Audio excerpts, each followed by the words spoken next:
আল্লাহর ভয়ে পড়ে যদি কেউ এক ফোঁটা চোখের পানি বের করে, ওই এক ফোঁটা চোখের পানির মর্যাদা আল্লাহ তাআলার কাছে এত বেশি যে বাহরান বিনান নার, অর্থাৎ আপনার জাহান্নাম বিনান নার মানে হলো আগুন।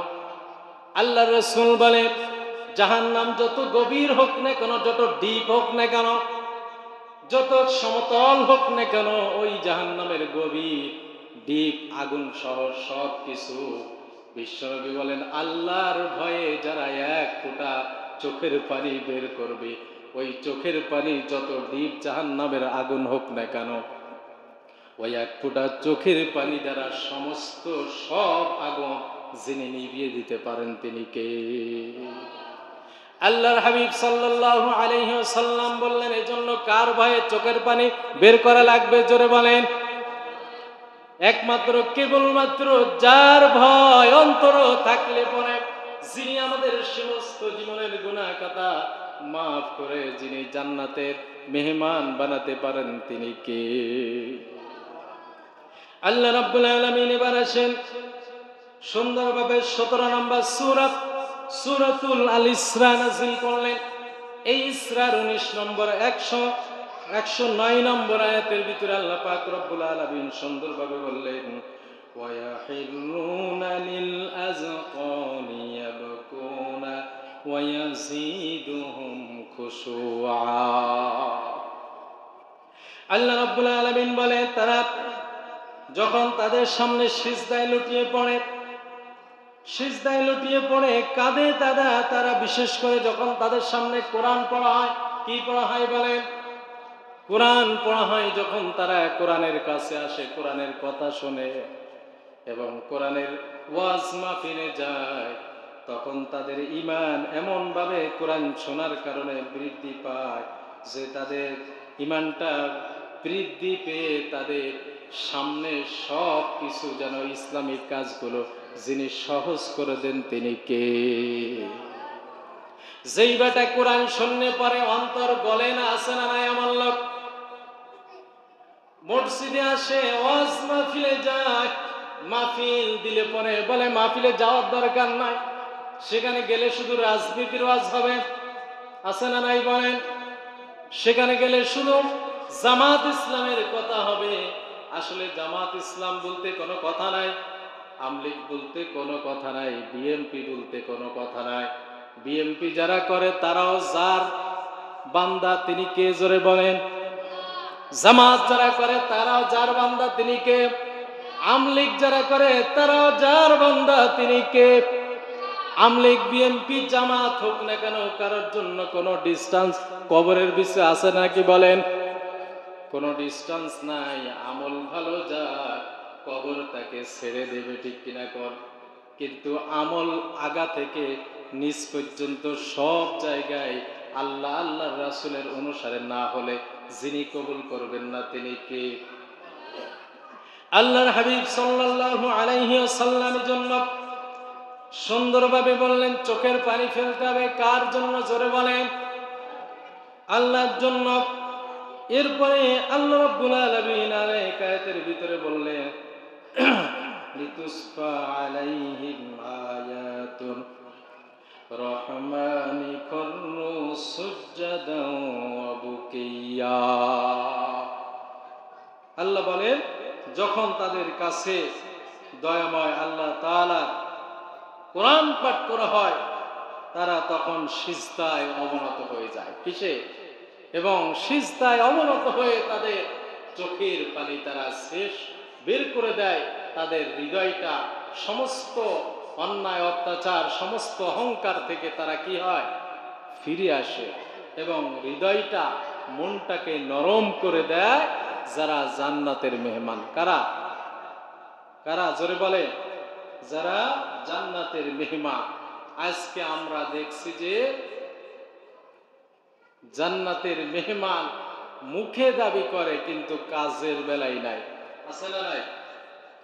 কাজের বেলায় নাই, শুধু মুখে দাবি করে জান্নাতে যাব আমি মুসলমান। বলেন তো একটা, আমি 2 দিন আগে ফেসবুকে দেখলাম মসজিদের ভিতরে, আমি কোনো দলের কথা টেনে আনছি না, কোনো দলকে ইন্ডিকেট করে কথা বলছি না। মসজিদের ভিতরে যারা নামাজ পড়ে, বিশেষ করে জামাতে, কিসে জামাতে যারা নামাজ পড়ে, এই লোকগুলা জামাতে নামাজ পড়ার কারণে এখান থেকে যারা জামাতে নামাজ একাধারে পড়েছে, সেখানে বিশেষ করে ইসলামিক একটা দলের লোকজন এসে তাদের বিশেষ করে জামাতে নামাজ পড়ার কারণে কোরআন বা হাদিস বিতরণ করছে, পুরস্কার দিচ্ছে। কি করছে? কোরআন বা হাদিস বিতরণ করছে। এটা ভালো না খারাপ? এটা অবশ্যই ভালো। আচ্ছা বলেন তো, এবার এই কোরআন এবং হাদিস বিতরণ করছে নামাজ জামাতের সাথে পড়ার কারণে। এক দল বাহির থেকে এসে, নামধারী মুনাফিক, এরা বাহির থেকে এসে এদেরকে বাধা দিয়ে আঘাত করে মসজিদ থেকে বের করে দিয়েছে। মাত্র 2 থেকে 3 দিন আগের কথা। ক্ষমতা দেখিয়ে এখনো ক্ষমতায় যাইতে পারে নাই। অবস্থা হচ্ছে এই, ক্ষমতায় গেলে আল্লাহ জানে কি করবে, নাকি? বুঝতে পেরেছেন? এই যে অবস্থা, কোরআন বিতরণ করছে যারা জামাতে নামাজ পড়ার কারণে, আর যারা এসে আঘাত করে মসজিদ থেকে তাদেরকে বের করে দেয়, এরা আবার নামধারী মুসলমান, এরা দাবি করে এরা মুসলমান। এরা কি মুসলমান থাকবে? যারা কোরআনের কথা শুনলে পরে, বিশ্বনবীর হাদিসের কথা শুনলে পরে বেগুনের মতো গায়ের ভিতরে জ্বালা শুরু হয়, এরা আবু সুফিয়ান, উতবা, সাহেবার উত্তরসূরি। এরা কোনো মুসলমান হতে পারে না, পারে না। এরা সেই আবু জেহেল চলে গেছে, আবু লাহাব চলে গেছে, তার মানে তাদের মুরিদ কিছু এখনো আছে না নাই? আমি কোনো দল বলছি না। যারা নামাজ পড়ে এরা আল্লাহর দল। এরা কার? এরা আল্লাহর দলের লোক, এরা রাসূলের অনুসারী। এদের সাথে যারাই যে অবস্থায় বিরোধিতা করতে আসবে তাদেরকে রুখে দিতে হবে, ঠিক কিনা কর?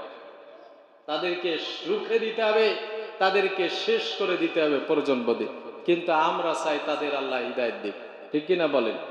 আমরা চাই তাদের আল্লাহ হিদায়াত দিক, তারা যেন হিদায়াত পায়, সেই দোয়া আমরা করি। বিশ্বনবী সাল্লাল্লাহু আলাইহি ওয়াসাল্লাম, বিশেষ করে কোরআন কারীমে বিশ্বনবী সাল্লাল্লাহু আলাইহি ওয়াসাল্লামের প্রতি আয়াতটি নাজিল হলো। বিশ্বনবী বললেন, আল্লাহর সাথে আল্লাহ নাজিল করলেন, বিশ্বনবী সেটা তেলাওয়াত করে শোনালেন। বিশ্বনবী বললেন, ফাকাইফা ইযা জিনা মিন কুল্লি উম্মাতিন বিবাহিনাতিন ওয়া জিনা বিকা আলা হাউলাই শাহীদা। বিশ্বনবী সাল্লাল্লাহু আলাইহি ওয়াসাল্লামকে আল্লাহ পাক রব্বুল আলামিন তিনি ডাকবেন বিশেষ করে আমাদের বিরুদ্ধে সাক্ষী দেওয়ার জন্য। কিসের জন্য বলেন? সাক্ষী দেওয়ার জন্য। কাদের বিরুদ্ধে? আমাদের বিরুদ্ধে বিশ্বনবীকে আল্লাহ ডাকবেন সাক্ষী দেওয়ার জন্য। আল্লাহ বললেন, ফাকাইফা ইযা জিনা মিন কুল্লি উম্মাতিন বিশাহিদি ওয়া জিনা বিকা আলা হাউলাই শাহীদা। অন্য নবীদেরকে আমি ডাকবো তাদের পক্ষ নিয়ে কথা বলার জন্য, আর আমি আপনাকে ডাকবো আপনার উম্মতের বিপক্ষে সাক্ষী দেওয়ার জন্য। বলেন অবস্থা কি হবে এবার? বিশ্বনবী সাল্লাল্লাহু আলাইহি ওয়াসাল্লাম, এই আয়াতটি, এটা হচ্ছে সূরা আপনার বিশেষ করে নিসার একটি আয়াত।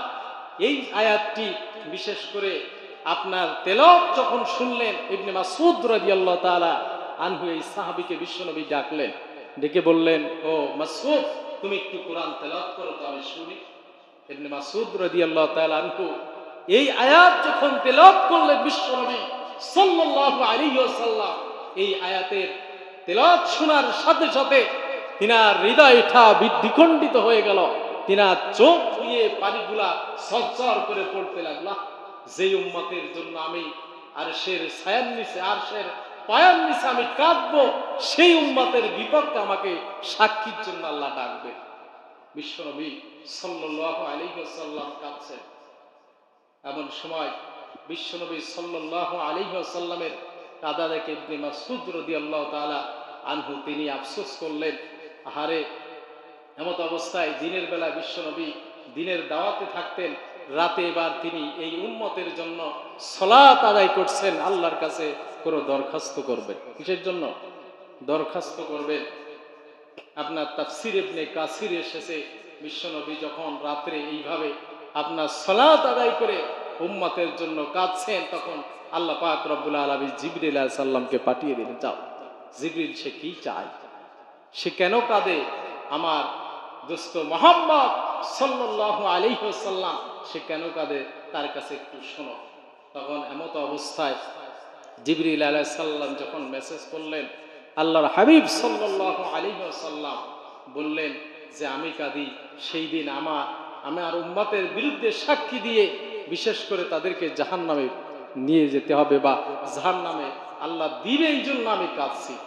আল্লাহ রব্বুল আলামিন বিশেষ করে তার হাবিবের কথা শুনে জিবরিলকে জানালেন যে হে জিবরিল, আমার নবীকে জানিয়ে দাও, যারা বিশেষ করে কোরআন শোনার পরে যাদের হৃদয়টা গলে যাবে, কোরআন শোনার পরে যাদের চোখ থেকে পানি পড়বে, কোরআন শোনার পরে যারা হিংসা করবে না, যাদের হৃদয়টা গলে যাবে, তাদেরকে আমি মাফ করে জান্নাতে পৌঁছে দেব। সুবহানাল্লাহ। এখন বলেন, কোরআন শোনার পরে কাঁদবেন না হিংসা করবেন? কি করবেন? এখন বলবেন যে কোরআনে তো রাজনীতি নাই, কি নাই? হ্যাঁ, সব গাঞ্জাম ফ্যাসাদ তো বাদে শুধু রাজনীতির কথা বলবে নাকি? আসলে কোরআন প্রতিষ্ঠিত করতে হবে বাংলাদেশ নয়, ওয়াল বিশ্বে। কোথায়? ওয়াল বিশ্বে কোরআনের আইন চলবে। আমরা চাই কি চাই না বলেন? হ্যাঁ, কে কে চান না হাত উঁচু করেন দেখি, কে কে চান না কোরআনের আইন এই ওয়াল বিশ্বে চলুক? চান, তার মানে সবাই চান নাকি? আল্লাহ সবাইকে হিদায়াত দান করুক, সকলে বলি আমিন। আমরা চাই যে কোরআনের আইন চলুক। কোরআনের আইন চললে চুরি ছিনতাই সবকিছু বন্ধ করা সম্ভব, ঠিক কিনা বলে? কোরআনের আইন চললে একজনের বউ আরেকজন নিয়ে পালাইতে পারবে। একজনের বউ আরেকজন পালিয়ে যে হুজুরের কাছে বলে 3 মাস বা 7 মাস হয়ে গেছে, বিয়ে হয় নাই, বিয়ে পড়াই দেন, শিগগির, আছে না নাই? কিন্তু মিথ্যা বলল, হুজুর তো চিনেই না, যার কারণে বিয়ে পড়াই দিল, আছে না নাই? আমাদের কাছেই আসে।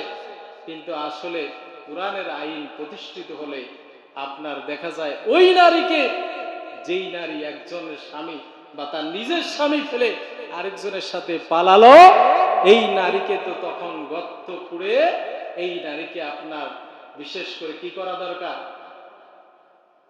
জানেন আপনারা?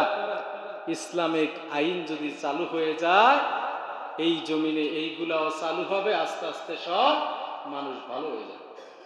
আসেন, আল্লাহ তাআলা আমাদের সবাইকে হিদায়াত নসিব করুক, সকলে বলি আমিন।